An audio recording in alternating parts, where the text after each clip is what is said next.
اللہم صلی علی سیدنا محمد وعلی آل سیدنا محمد۔ صدقے سے بڑا فائدہ ہوتا ہے، ہر وقت نکالا کرو۔ نبی کریم نے فرمایا تم بخیل ہو، فقر سے ڈرتے ہو، بخیل ہو فقر سے بھی ڈرتے، اتنی تنگ دستی ہے۔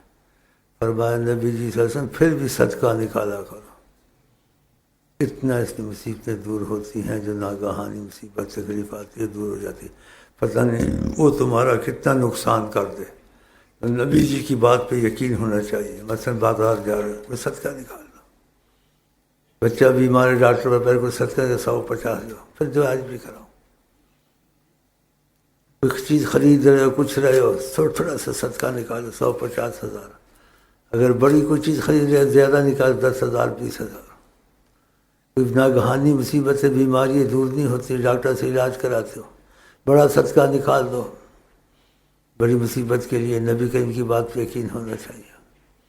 1,00,000 روپیہ نکال دیا ایک گائے کا، جیسے طریقہ ہم نے ان کو بتایا ہوا، علاج بھی کرایا۔ دن زندگی اتنے ہوں گے لیکن تکلیف میں کمی آ جائے گی۔ یہ نبی جی کی بات ہے، غلط نہیں ہوگی۔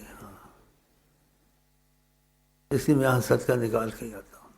اس کی بڑی نبی کے اپنے امت کو حصہ دلائی ہے، اس لیے اپنی امت پر کوئی تکلیف نہیں چاہتے آئے۔ اس لیے نبی جی صلی اللہ علیہ وسلم فرمایا تم کو کہ تم میں سے کسی کو کانٹا بھی چبھتا ہے تو فرماتے مجھے تکلیف ہوتی ہے۔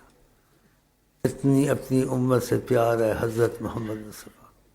صدقے کا خیال کریں، یہ تعلیم یہاں عام نہیں ہے، ایسے سرسری طور سے دیتے ہیں، سطحی طور سے اہتمام اس کا طریقہ نہیں آتا۔ جیسے سفر میں کوئی جاتا ہے تو کہتے ہیں مت نکلو سفر میں کہیں سے بھی، صدقہ اچھا بہت تھوڑا بہت نکالو اور سفر کی دعا پڑھو۔ ان کو تجربے ہوئے، نبی کے ان کی بات کا تجربے کی بات کرنا بے ادبی ہے۔